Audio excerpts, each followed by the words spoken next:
Pues nadie te ama como yo, pues nadie te ama como yo. Mira la cruz, esa es mi más grande prueba. Nadie te ama como yo. Pues Bienvenidos a Creciendo Juntos en Nuestra Fe Católica, el programa que le ayudará a conocer la riqueza de su fe y a profundizar en su relación personal con Jesucristo en su iglesia. Y ahora con ustedes, el Padre Julián Cardona. Nadie te ama como yo. Buenos días, hermanas y hermanos. Con mucho gozo tengo la oportunidad maravillosa que nos regala el Señor en esta mañana de recibirlos y acogerlos en la grandeza de su amor para que meditemos en torno a su santa palabra y sigamos juntos creciendo en nuestra fe católica.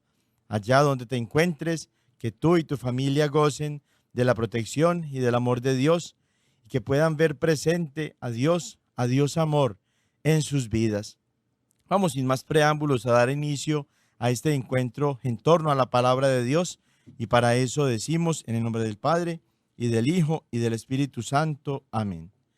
Te alabamos y te bendecimos, te glorificamos, Señor del cielo y de la tierra, porque eres el Dios de la vida y porque nos das la oportunidad de comenzar esta nueva jornada que queremos vivirla en tu nombre, Señor. Te damos gracias, Señor, porque en la cotidianidad de nuestras vidas tú te haces presente. Gracias, Señor, por el sol, gracias por el viento, gracias por el agua, gracias por la naturaleza, Señor, por esa creación hermosa que has preparado para nosotros. Gracias, Señor, por la sonrisa de los niños, gracias por la ternura de nuestras madres. Gracias, Señor, por el trabajo diligente y responsable de nuestros papás. Gracias, Señor, por la ternura y la calidez de las familias en las que nosotros somos concebidos, en las que crecemos y en las que nos convertimos en las personas que tú quieres que nosotros seamos. Gracias, Señor, por haber unido al hombre y a la mujer en el santo sacramento del matrimonio y por bendecir esta unión con la presencia de hijitos que vienen a ser, como dice el Salmo 126, como flechas en manos de un guerrero. La herencia que da el Señor son los hijos. Su recompensa es el fruto de sus entrañas. Gracias, Señor, por ese regalo maravilloso de la vida que tú siembras en el corazón de nuestras familias.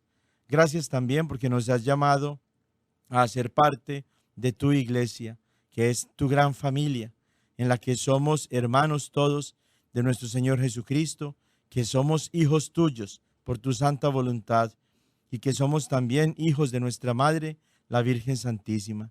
Ayúdanos a todos nosotros a caminar en la fe, a enamorarnos cada vez más de nuestro ser católicos, a estar dispuestos a dar testimonio de tu amor y de nuestra fe a todas las personas, pero en especial a quienes más lo necesitan. Amén. En el nombre del Padre, y del Hijo, y del Espíritu Santo. Amén. Vamos a meditar en este domingo tercero del tiempo ordinario, en el Evangelio que nos presenta la Iglesia para nuestra reflexión, que lo tomamos de Marcos capítulo 1, versículos del 14 al 20. Después de que arrestaron a Juan el Bautista, Jesús se fue a Galilea para predicar el Evangelio de Dios y decía: se ha cumplido el tiempo y el reino de Dios ya está cerca. Arrepiéntanse y crean en el Evangelio. Caminaba Jesús por la orilla del lago de Galilea cuando vio a Simón y a su hermano Andrés echando las redes en el lago, pues eran pescadores. Jesús les dijo: síganme y haré de ustedes pescadores de hombres. Inmediatamente dejaron las redes y lo siguieron. Un poco más adelante vio a Santiago y a Juan, hijos de Zebedeo, que estaban en una barca remendando sus redes. Los llamó y ellos, dejando en la barca a su padre con los trabajadores, se fueron con Jesús. Palabra del Señor. Gloria a ti, Señor Jesús. en este evangelio y en el contexto de este domingo que meditamos todos juntos como Iglesia Católica, como Iglesia Universal. Hay una reflexión de la palabra de Dios para nosotros en torno a la vocación. Vocación, entendida esta según el concepto latino de la palabra, que significa llamado, llamado de Dios.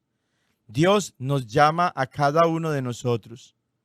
Podemos, en torno a este tema del llamado de Dios, abrir nuestra reflexión a la forma más amplia del llamado de Dios que nos hace a cada uno de nosotros, y es el llamado a la vida. Todos nosotros venimos a este mundo por especial gracia de Dios. Ninguno de nosotros se da la vida a sí mismo. Dios nos la da, y para eso se vale de la presencia de nuestro papá y de nuestra mamá, para que a través de ellos se realice ese acto creador maravilloso de Dios en el que nosotros venimos a este mundo. En el óvulo de la mujer y en el espermatozoide del hombre, cuando se unen, se produce la fecundación y allí inicia la concepción de una nueva vida. Se empieza a formar un nuevo ser en el vientre de la mujer, que primero es cigoto, después es embrión, después es feto y continúa pues su desarrollo gestatario hasta que llega el momento en el que la mujer da a luz y trae a este mundo a un nuevo ser. Pues en el momento mismo de la concepción, Dios crea un alma humana creada a su imagen y semejanza, un alma que es eterna, inmortal, porque es espiritual, y la une a ese cuerpo para que con ese cuerpo esta alma llegue a ser un solo ser, una persona que tiene la naturaleza humana, que viene a ser como tú y yo, viene a ser un ser humano. Es en ese momento de la concepción donde Dios llama a este nuevo ser a la vida. La primera vocación, el primer llamado de Dios para todos los seres humanos comienza allí, en la concepción, con el llamado de Dios a la vida. Por eso la Iglesia siempre va a rechazar el aborto, porque el aborto en todas sus circunstancias es un pecado gravísimo que atenta contra la vida de ese nuevo ser y atenta también contra el llamado que Dios hace a la vida para ese nuevo ser. Independiente de si la mujer fue violada, independiente de si hay malformaciones en el feto o si fue un embarazo no deseado, o independiente también de si hay complicaciones que pongan en riesgo la vida de la mujer, nunca va a ser la mejor decisión el abortar a ese bebé, porque es creado por Dios mismo y tiene un llamado especial de Dios a la vida. Pero también hay un llamado que hace Dios a cada uno de nosotros y a la humanidad en general, pero de manera especial a nosotros los cristianos, y es el llamado a la santidad. Dios nos ha llamado a nosotros no solamente a ser buenos, sino que Dios quiere que seamos santos. Y por eso Dios nos ha llamado para ser santos. La santidad es el segundo llamado universal que Dios hace al género humano, pero de manera especial a los cristianos. Pero este llamado también es un llamado personal. Tú y yo, cada uno de nosotros, tenemos ese llamado de Dios a que seamos santos.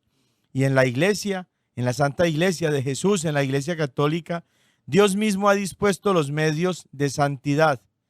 Los sacramentos son el medio de santidad por excelencia, porque a través de este medio de santidad, de los sacramentos, Dios nos comunica su gracia santificante, a través de la cual nosotros nos vamos perfeccionando y nos vamos configurando en la imagen de Cristo Jesús, nuestro Señor. Es decir, vamos pareciéndonos cada vez más a Cristo nuestro Señor. Cada Santa Misa que nosotros vivimos con devoción, cada confesión bien hecha que nosotros realizamos, el sacramento de nuestro bautismo, por supuesto, así también como el sacramento de la confirmación, el sacramento de la unción de los enfermos, el sacramento también que nos une a la opción de vida que Dios nos ha llamado para realizar, bien sea en el matrimonio o bien sea en la vida sacerdotal. En cada uno de estos sacramentos, Dios derrama su gracia santificante para que nosotros crezcamos en santidad. También Dios nos ha llamado a cada uno de nosotros a una forma especial de vida. Y hay diferentes formas de vida o diferentes opciones de vida en nuestra vida humana. Hay quienes han sido llamados por Dios a la vida matrimonial. Hay quienes hemos sido llamados por Dios a la vida sacerdotal, en el celibato, en la consagración de nuestra persona como sacerdotes para siempre, sacerdotes eternos, según el rito de Melquisedec, participando del sacerdocio de Cristo. Hay quienes han sido llamados a la vida consagrada en una comunidad religiosa, siendo monjes o monjas, según el llamado especial que Dios les ha hecho, con los carismas propios de cada comunidad religiosa, para que vivan la misión de comunicar la palabra de Dios a las personas en el mundo. Y hay quienes también son llamados como solteros a vivir el testimonio de su fe en el mundo y a tener de esta manera entonces en sus propios corazones ese llamado de Dios y obedecer a ese llamado.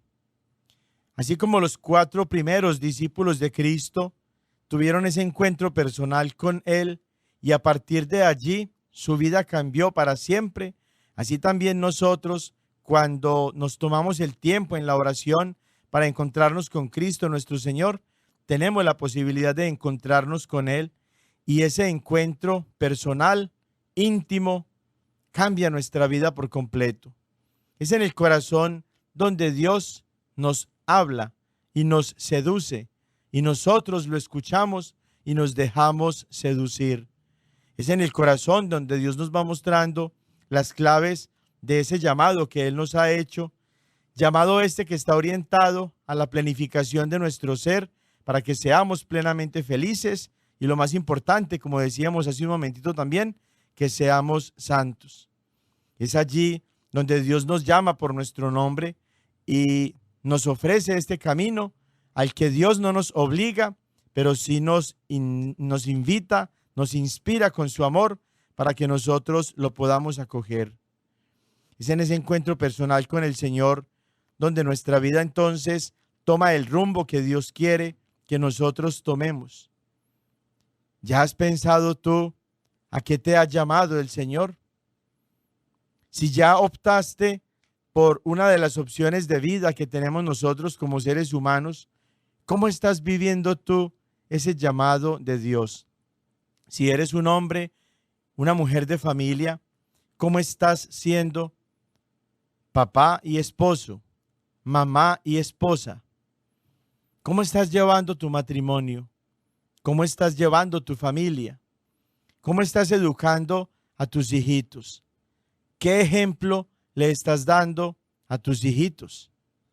¿Cómo te ven las otras personas que hacen parte de tu familia extensa y de la familia extensa de tu cónyuge?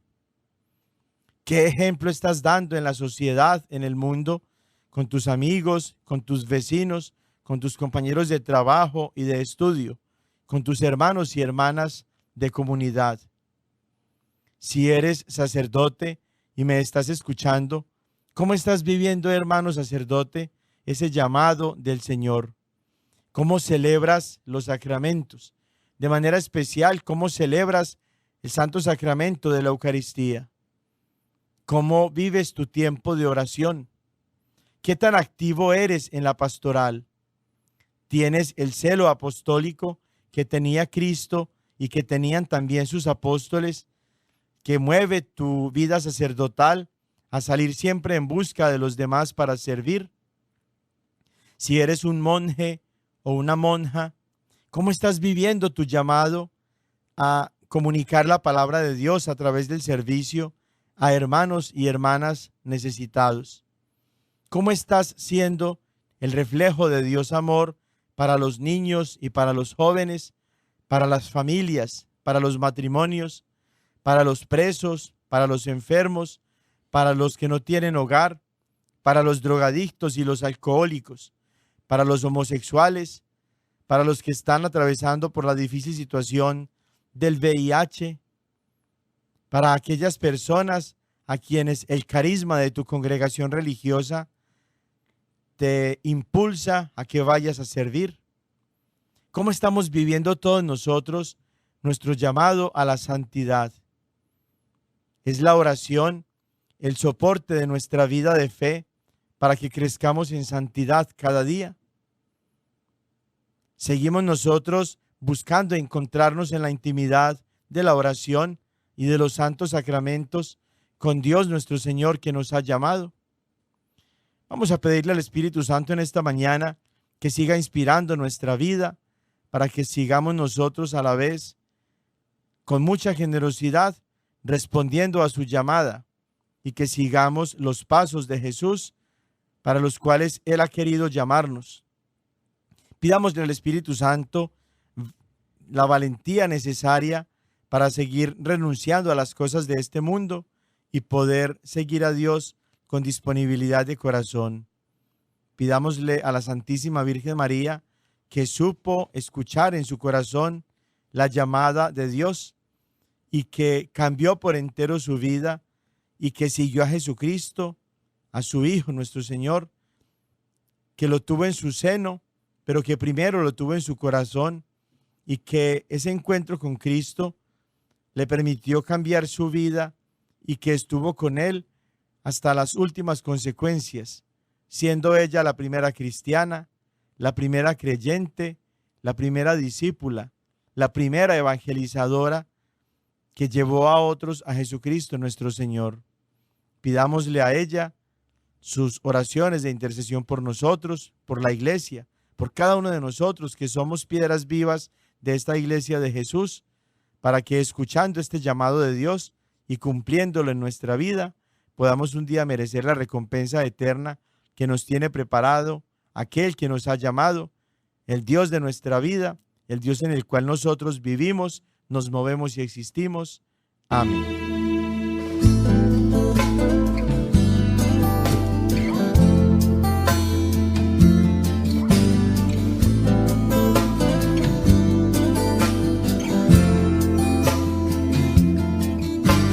Un hombre caminaba junto al mar, buscando constructores para el reino. Les dijo: síganme, yo les haré pescadores de hombres.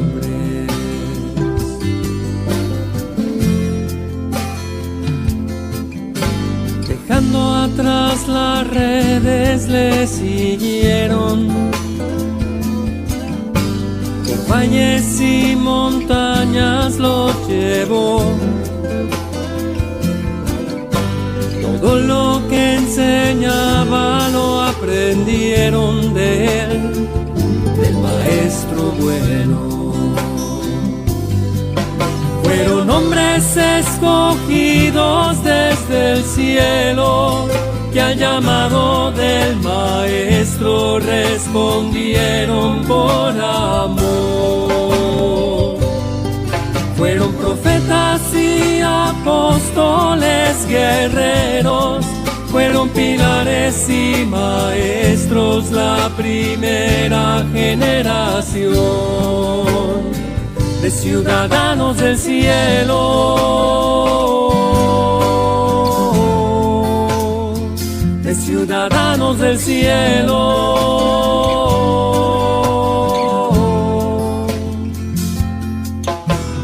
Hoy Jesús también nos toca el corazón, buscando embajadores para el reino. Nos dice: síganme, yo les haré pescadores de hombres.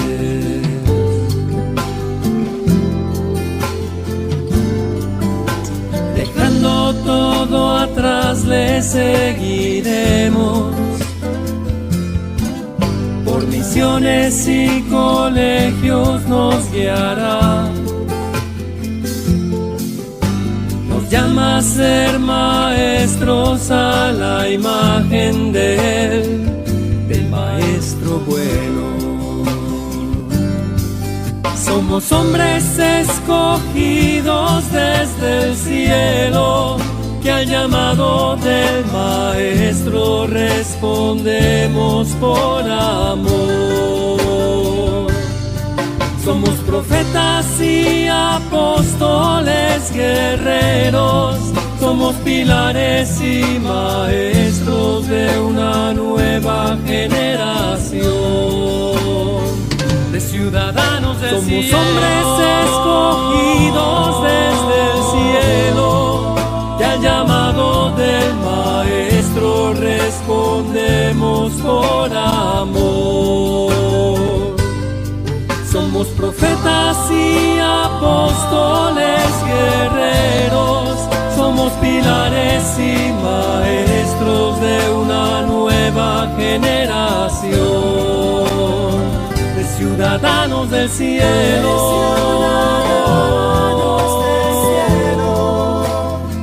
de ciudadanos del cielo, de ciudadanos del cielo,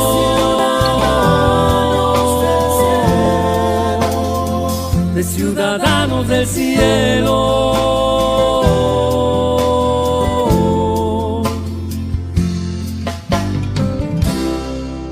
La semana pasada estábamos meditando en torno a los dogmas marianos, aquellas verdades de fe inspiradas por Dios en su iglesia que han sido transmitidas de generación en generación a través de la tradición apostólica que viene, como su nombre lo indica, desde los apóstoles y que ha tenido en la Iglesia Católica la continuidad ininterrumpida de más de 2000 años que ha llegado pues esta enseñanza hasta nuestros días.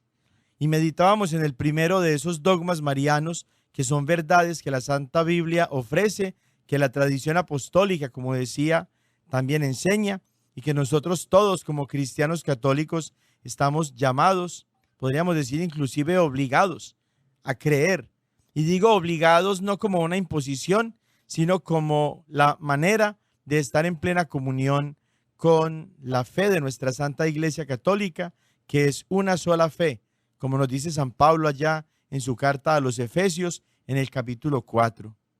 Ese primer dogma es el de la Inmaculada Concepción de nuestra Madre, la Virgen Santísima, lo cual significa que la Santísima Virgen María fue preservada de una manera especial por Dios para que se mantuviera ella totalmente pura, para que no tuviera ninguna mancha de pecado personal y que no tuviera tampoco ninguna mancha de pecado original. El pecado de nuestros primeros padres que, desobedeciendo a Dios, le dieron la espalda y prefirieron escuchar la voz del demonio que los tentaba y no rechazaron esa tentación, sino que a través de ella cayeron en el pecado y dieron por tanto entrada al pecado, como lo dice ya San Pablo en su carta a los Romanos en el capítulo 5, donde habla justamente de ese pecado que todos nosotros llevamos por ser descendencia de Adán y Eva, y pecado este del cual la Santísima Virgen María fue preservada de manera especial, como un privilegio en vista de que Dios ya la había prefigurado y la había también predestinado a que fuera la madre de su Hijo Jesucristo, nuestro Señor, y que por tanto la Santísima Virgen María tenía que ser pura para que el que es el santo de los santos pudiera estar en su seno y crecer allí en su seno, tomar su ADN, tomar la naturaleza humana de María, compartir la sangre de aquella que es su madre y que no tuviera entonces Jesús ninguna mancha de pecado, por supuesto, como nosotros lo creemos, como la Santa Biblia lo enseña y como no hubiera sido posible, al menos que Jesús hubiera preservado a su madre de todo pecado. Por eso meditábamos en Lucas 1:28, cuando Dios manda a su mensajero especial, al arcángel San Gabriel, para que llegue a María y para que le anuncie el plan de salvación en el cual María juega un papel muy importante y le dice Dios a través de su mensajero, a través del arcángel San Gabriel: llena de gracia, el Señor está contigo. Ese llena de gracia, que en griego es quejaritómene, muestra a María como totalmente plena de la gracia de Dios. Ese estar plena de la gracia de Dios es lo que la hace a ella no tener lugar para el pecado. En María no hay espacio para el pecado, porque todo su ser, toda su alma, toda su persona están llenos de la gracia de Dios. Ella abunda en la gracia de Dios, y donde está la gracia de Dios, el pecado no se puede asomar. Por eso es que la Santísima Virgen María fue preservada de manera especial del pecado original y también del pecado personal. Es por eso también que meditábamos ya con Lucas 1, 41 al 42, como Isabel, la prima de la Santísima Virgen María, cuando la saluda a ella, se llena del Espíritu Santo también y prorrumpe en esta alabanza tan hermosa a nuestra Madre, la Virgen Santísima, diciendo que ella es bendita entre todas las mujeres, así también como es bendito el fruto de su vientre. Es decir, la bendición de María es un reflejo de la bendición de Cristo. La santidad de María es un reflejo de la santidad del fruto de sus entrañas, que es Jesucristo nuestro Señor. Por eso pareciera que Isabel, llena del Espíritu Santo, equipara la santidad de María a la santidad de Jesús. Pero no es porque María sea igual que Jesús, de ninguna manera, porque Jesús es Dios y María es una criatura, pero es de la santidad de su Hijo, del fruto de sus entrañas, de donde la santidad de María procede. Como ya decía Jesús, un árbol bueno da frutos buenos, un árbol malo da frutos malos. Si el fruto de María es bueno, es porque el árbol, que es ella, es bueno. María, pues, es inmaculada desde su concepción. María está libre de toda mancha de pecado desde su concepción. Decíamos que este dogma de la Inmaculada Concepción de la Santísima Virgen María lo celebramos los católicos. La Iglesia Universal lo celebra cada 8 de diciembre. El segundo dogma mariano, o la segunda verdad de fe que nosotros como cristianos católicos creemos acerca de María, verdad esta que tomamos de las Sagradas Escrituras y también de la tradición apostólica, es la perpetuidad de María como virgen, es decir, María siempre virgen. La Santísima Virgen María es virgen antes, durante y después del parto de su divino Hijo, pues así como su embarazo no fue por obra humana, sino por el Espíritu Santo, de la misma manera el nacimiento de su Hijo Jesús no fue por acción humana, sino que fue un milagro de Dios, el cual no afectó en ella la gloria de su santa virginidad. Esta enseñanza la encontramos en las Sagradas Escrituras en pasajes tan importantes como Isaías capítulo 7, versículo 14. Pues bien, el Señor mismo va a darles una señal. He aquí que la Virgen está encinta y va a dar a luz un hijo y le pondrá por nombre Emmanuel.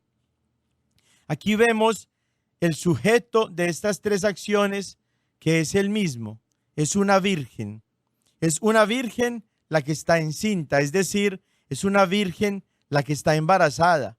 Allí se muestra ya el milagro de la divinidad de Cristo, que se aloja en el seno de la Santísima Virgen María sin que pierda ella el privilegio de su virginidad.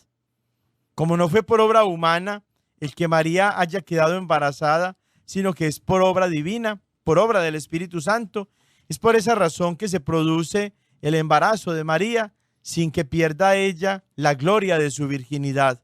Por eso dice aquí Isaías que la Virgen está encinta, la Virgen está embarazada. ¿Cómo es posible que una mujer virgen resulte embarazada? Humanamente, médicamente, biológicamente, fisiológicamente no es posible, pero sí es posible divinamente, sí es posible para Dios. Es por eso que en la profecía quedaba claro que la Virgen iba a estar embarazada. Primera acción. Pero la Virgen va a dar a luz también un hijo. Segunda acción. Así como es de milagroso el hecho de que una virgen quede embarazada sin que pierda la Virgen la gloria de su virginidad, así también es de milagroso que ella dé a luz a su hijo de igual manera sin perder la gloria de su virginidad. Es la segunda acción. Y la tercera acción de este mismo sujeto, que es esta virgen de la que habla Isaías 7:14, es que le va a poner a su hijo por nombre Emmanuel, del que después nos va a decir Mateo en su evangelio, que significa Dios con nosotros. Esas tres acciones que profetizó varios siglos antes de Cristo el profeta Isaías nos muestran a una mujer con una característica especial. Es una mujer virgen. Y esa mujer virgen antes del embarazo era virgen. Y cuando está embarazada sigue siendo virgen. Y cuando tiene a su hijo continúa siendo virgen. Es la perpetuidad virginal de María. María siempre virgen. El cumplimiento de esta profecía lo encontramos pues en el Evangelio, en los relatos del Evangelio. En Mateo capítulo 1, versículo 18, se nos dice lo siguiente: el nacimiento de Jesucristo fue de esta manera. Su madre, María, estaba desposada con José, y antes de empezar a estar juntos ellos, se encontró encinta por obra del Espíritu Santo. Allí queda claro entonces lo que decía Isaías en su capítulo 7, versículo 14, que el Señor mismo era el que nos iba a dar una señal. El Espíritu Santo es el que hace posible que María, siendo virgen, quede embarazada. José no tuvo nada que ver allí. Antes de que ellos vivieran como pareja, ya María estaba embarazada, y San Mateo se encarga de decir con mucha claridad, para evitar toda duda y toda desconfianza, que fue por obra del Espíritu Santo. Y también el evangelista San Lucas, en el capítulo 1, versículos 34 al 35 de su evangelio, nos dice que María respondió al ángel: ¿cómo será esto, puesto que no conozco varón? El ángel le respondió: el Espíritu Santo vendrá sobre ti, y el poder del Altísimo te cubrirá con su sombra. Por eso el que ha de nacer será santo, y será llamado Hijo de Dios. Estos dos pasajes tan hermosos del Evangelio, Mateo capítulo 1, versículo 18, Lucas capítulo 1, versículos del 34 al 35, nos muestran que efectivamente María es la madre del Hijo de Dios, y que María, siendo virgen, estaba embarazada, no por el poder humano, sino por el poder del Espíritu Santo, que fue capaz de embarazar a una virgen sin que se deteriorara en ella el don maravilloso de la virginidad. Y a continuación nos está diciendo San Lucas que es el poder del Altísimo el que cubre con su sombra a María. Luego en María está el poder de Dios. María no es una diosa, como los hermanitos protestantes suelen decir para afirmar que nosotros la adoramos. María no es una diosa. Ella no por sí misma no tiene el poder de Dios. Pero el hecho de que el Espíritu Santo la cubrió con su sombra y que el poder del Altísimo llegó a ella, hace que María de una manera especial tenga el poder de Dios. Por eso nosotros, los cristianos verdaderos, los cristianos católicos, acudimos a María para que interceda por nosotros, porque sabemos que María tiene el poder de Dios de una manera especial. Entonces, siendo virgen, María resultó embarazada. Todo el embarazo de María transcurre siendo ella todavía virgen.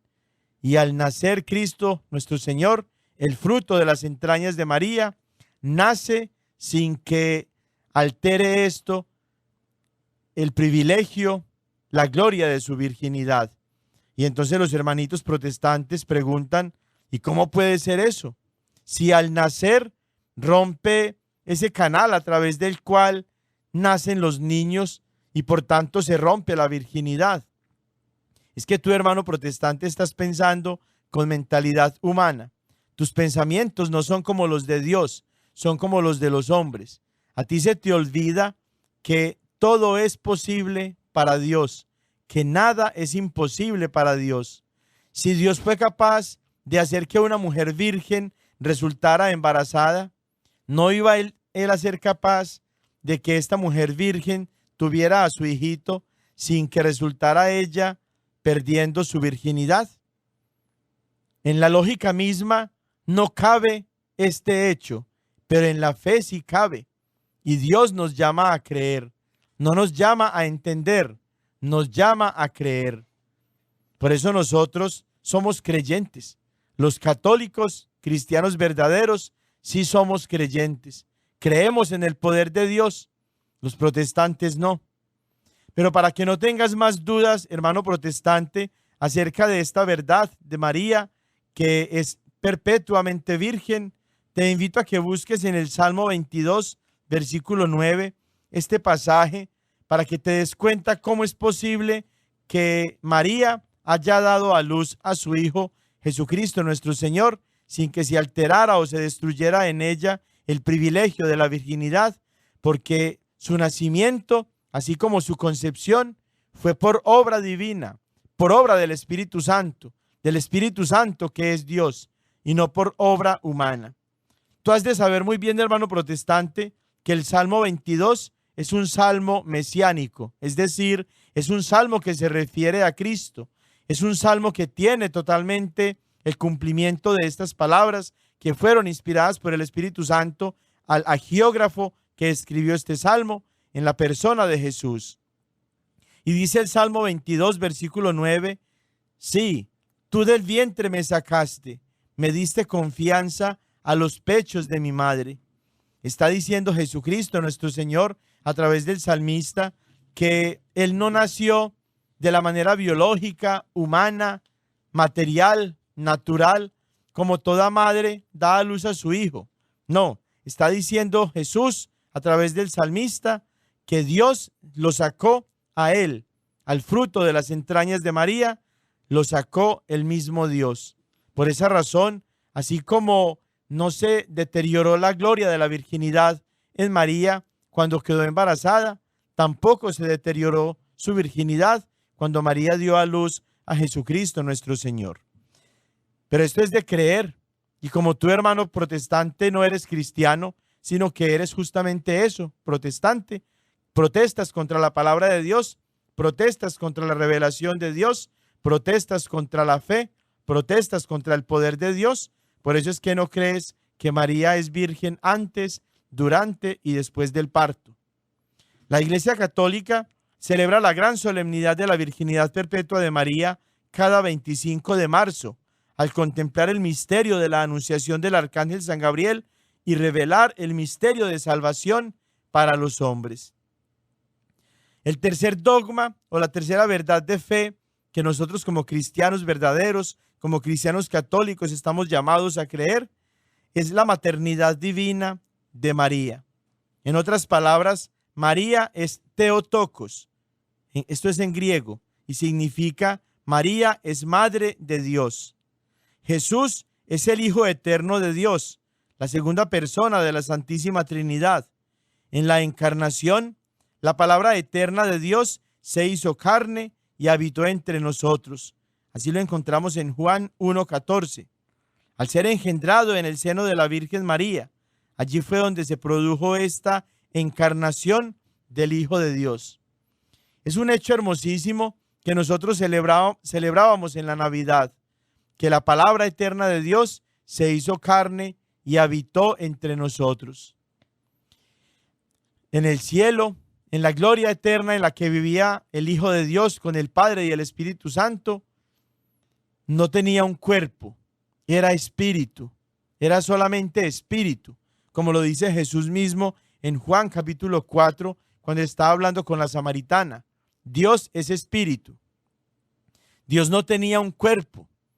Dios tomó un cuerpo, tomó la apariencia de la carne, tomó la realidad física de un cuerpo humano en el seno de la Santísima Virgen María. Los hermanitos protestantes suelen afirmar con mucho entusiasmo y con mucha alegría que la sangre de Cristo tiene poder.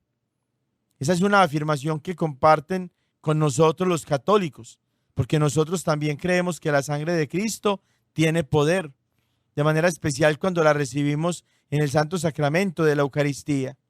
Pero los hermanitos protestantes que dicen la sangre de Cristo tiene poder, no saben que esa sangre, Cristo nuestro Señor no la trajo del cielo. Esa sangre la tomó de María. En el momento de la concepción, cuando, como explicábamos hace un rato, se desarrolla en el vientre de la mujer un nuevo ser. Ese nuevo ser toma del cuerpo de la mujer lo que necesita para irse formando. Y a lo largo del embarazo, la sangre de la mujer es compartida por su criatura, por su hijito. Luego la sangre que corría por las venas de Jesús era sangre de su madre, sangre de la Virgen Santísima. Y tu hermano protestante, te llenas de mucho entusiasmo cuando hablas y cuando cantas inclusive que la sangre de Cristo tiene poder, pero no caes en la cuenta que esa sangre se la donó la Santa Madre de Dios, María Santísima. La humanidad de Cristo no la trajo Cristo nuestro Señor del cielo, la tomó de María.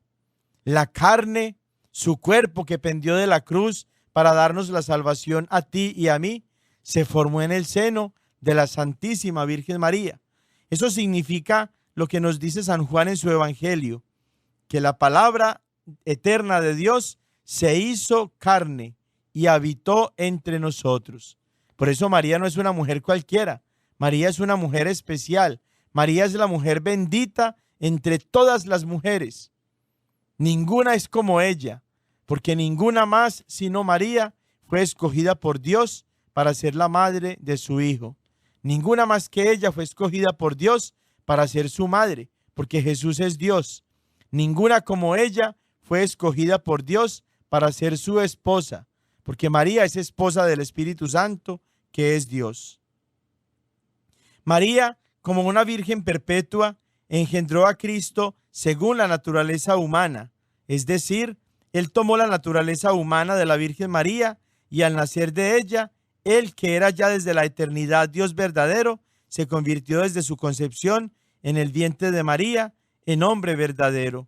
Sin embargo, habiendo en Jesucristo dos naturalezas, la humana y la divina, Él no es meramente una persona humana, sino solamente la persona divina, el Hijo de Dios, que se encarnó para ser el Emmanuel, el Dios con nosotros. De ahí que el Hijo de María es el mismo Verbo eterno de Dios, que subsiste en la naturaleza humana. Entonces María es verdadera Madre de Dios, puesto que el Verbo es Dios, Cristo, verdadero Dios y verdadero hombre.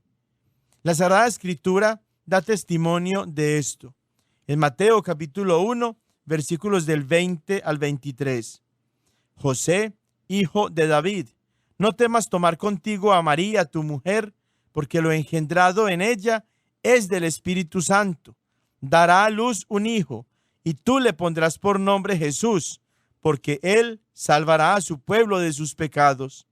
Todo esto sucedió para que se cumpliera el oráculo del Señor por medio del profeta. Ved que la Virgen concebirá y dará a luz un hijo y le pondrá por nombre Emmanuel, que traducido significa Dios con nosotros. María es la madre del Emmanuel, que significa Dios con nosotros.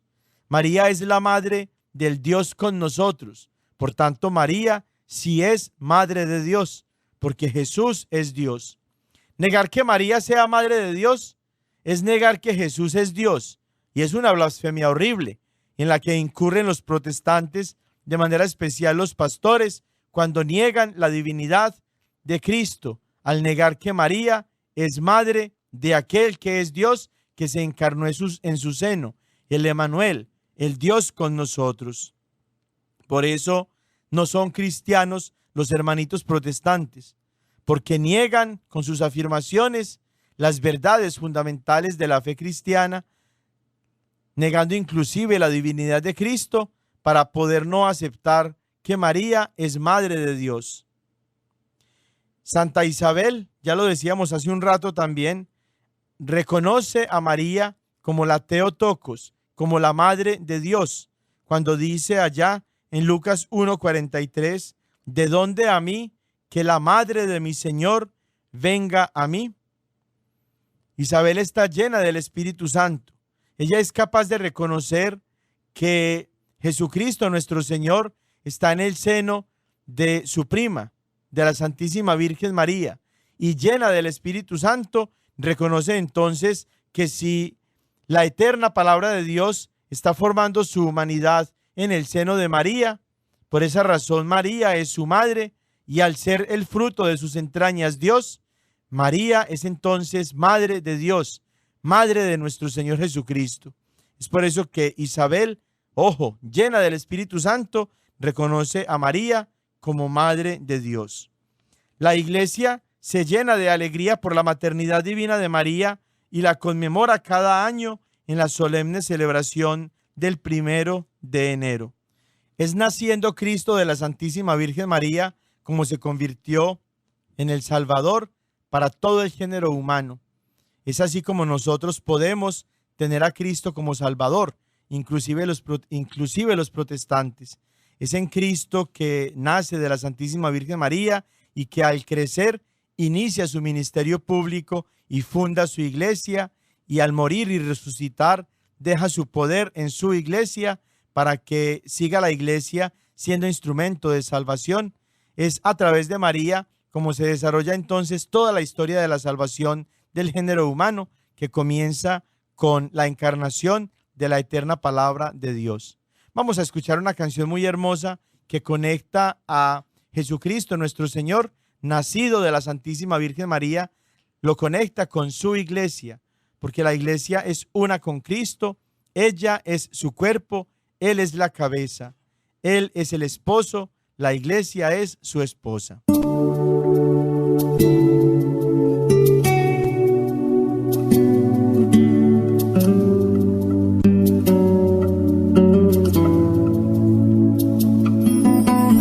Pescador, Cristo te hizo pescador. Indícanos dónde encontrarlo para ser con Él felices como tú. Voy navegando sin timón, en mar abierto me abandona la razón. Apenas si sobrevivo como un niño perdido. Busco algo que no hay en mi interior. Mas de repente llegas tú. En tu palabra, el faro de la blanca luz. Llévame a puerto seguro, donde hay un futuro, Donde exista un cielo más azul. Tu palabra es la esperanza que buscamos tantas almas. Pescador, tú serás el viento nuevo. Serás el amigo que nos lleva al mundo nuevo. En tu gran corazón Infinito, en tu gran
cuarto dogma mariano o la cuarta verdad de fe que está en las Sagradas Escrituras y está también en la tradición apostólica de la Iglesia, tradición esta de más de 2000 años, es la asunción de María en cuerpo y alma al cielo. La Virgen María fue asunta en cuerpo y alma a los cielos inmediatamente después que acabó su vida terrestre. Su cuerpo no sufrió ninguna corrupción, como sucederá con todos los hombres que resucitaremos hasta el final de los tiempos, pasando por la descomposición, por la corrupción en la tumba. Esta verdad de fe se encuentra en pasajes profundamente católicos que ninguna otra, entre comillas, iglesia acepta ni reconoce. Por ejemplo, el Salmo 16, versículos del 9 al 10.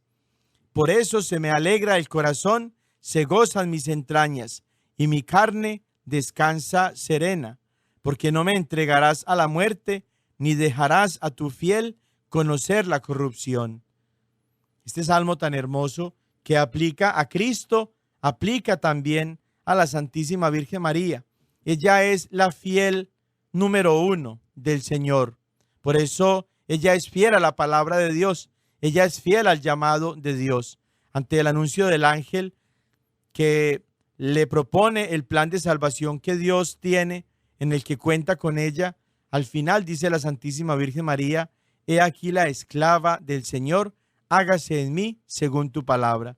María cumplió plenamente la palabra de Dios, es fiel a la palabra de Dios, pues ella no se corrompió en el sepulcro, su cuerpo no se descompuso como se descompone el cuerpo de todo ser vivo que muere y que se disuelve hasta llegar a ser pues uno con los materiales, con los elementos del ambiente. El cuerpo de la Santísima Virgen María fue preservado de manera especial por Cristo, porque ese cuerpo es el que, como decíamos ahorita con el otro dogma, le dio la humanidad a Cristo.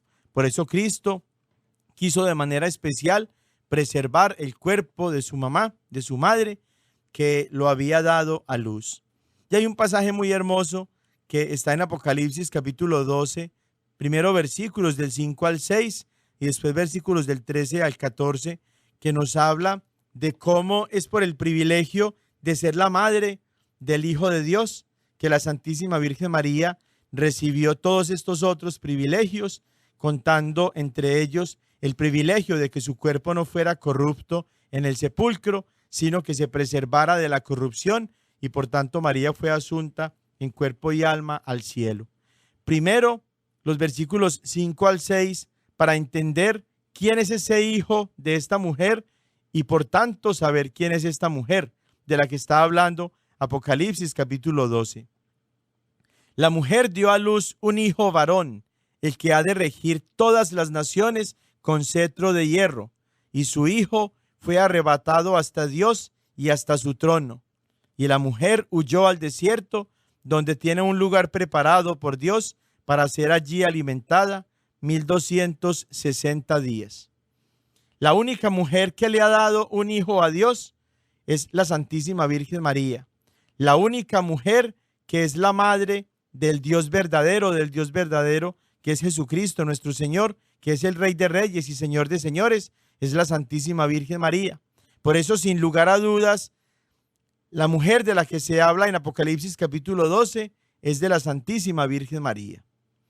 Luego, los versículos 13 al 14 nos muestran lo que sucede con la Santísima Virgen María por el hecho de haber sido ella escogida como madre del Hijo de Dios.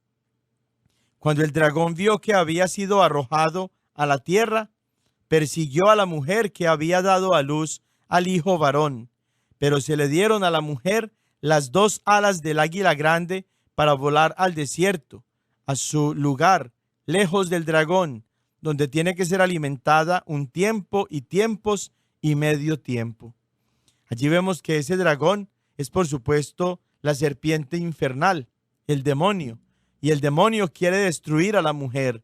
El demonio ataca por todos los medios a la mujer, pero Dios preserva a la mujer de esos ataques del demonio y no permite que la Santísima Virgen María sea dañada de ninguna manera por la serpiente infernal, por el demonio, por el dragón del que habla el libro del Apocalipsis. Y entonces se le dan a la mujer las dos alas del águila grande. Esta es una figura que los primeros cristianos entendían muy bien para cuando San Juan escribió este libro del Apocalipsis, y entendían ellos muy bien que el ave que vuela más alto es el águila, y para poder volar tan alto el águila necesita sus dos alas. Pues la Santísima Virgen María es la mujer que ha volado más alto, porque a ella se le dieron las dos alas del águila grande. Esas dos alas significan su cuerpo y su alma, que son asuntos, es decir, elevados al cielo. No subió ella por su propia cuenta. Por eso dice San Juan que a ella se le dieron esas dos alas, es decir, ella no subió porque fuera Dios, como Jesucristo nuestro Señor, que sí ascendió a los cielos por sus propios medios. La Santísima Virgen María fue asunta, es decir, fue elevada por Dios al cielo, y a ella se le dio el privilegio de volar más alto, de elevarse por encima de la naturaleza y de la debilidad humana a través de la asunción de su cuerpo y de su alma. Por eso las dos alas. No solamente ascendió con una ala, el alma, sino que ascendió con las dos alas, el alma y el cuerpo. María es asunta a los cielos por la misericordia de Dios. Nosotros celebramos este maravilloso dogma mariano, esta verdad maravillosa de nuestra fe cristiana católica y también de nuestra fe mariana, cada 15 de agosto, cuando como Iglesia Universal recordamos y contemplamos y adoramos a Dios y lo alabamos y lo glorificamos por ese don tan especial que le dio a la Santísima Virgen María de llevarla al cielo, de que ella fuera asunta al cielo. Contamos pues con las intercesiones de nuestra Madre la Virgen Santísima, con su oración permanente por nosotros, porque ella es nuestra Madre buena, y le pedimos a ella que siga orando por nosotros mientras que recibimos la bendición de Dios nuestro Señor. Que la bendición de Dios Todopoderoso, Padre, Hijo y Espíritu Santo, descienda sobre ustedes y los acompañe siempre. Feliz semana. Ven con nosotros al caminar, Santa María, ven. La diócesis de Knoxville y la parroquia de Santo Tomás Apóstol de Lenoir City les agradecemos por habernos acompañado en Creciendo Juntos en Nuestra Fe Católica, y los invitamos a que nos escuchen la próxima semana por esta misma estación y a la misma hora, para profundizar en lo que significa ser un católico conocedor de su fe. Hasta pronto y que Dios los bendiga.